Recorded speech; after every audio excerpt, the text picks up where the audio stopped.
राजु आचार्यकृत हनुमान स्तोत्रम् अनेकाय अनन्ताय लौहङ्गाय च शूलिने होत्रे धात्रे समुद्राय मालिने मरुते नमः कर्ते नेत्रे शुभाङ्गाय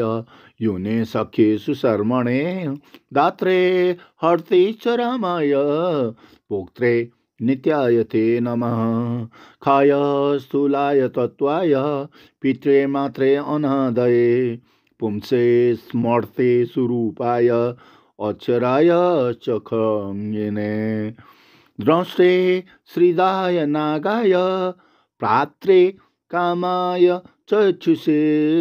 गोप्त्रे बन्ध्याय मन्त्राय स्तोत्रे बलाय ते नमः वायुपुत्राय रुद्राय पिङ्गकेशाय वाग्मिने श्रुतिगम्याय दिवाय रवये विश्वहेतवे कपिश्रेष्ठाय वैद्याय रामदूताय प्रांसवे वसवे वीरताराय त्यात्रे पुण्याय ते नमः इति राजु आचार्यकृत हनुमान स्तोत्रम्।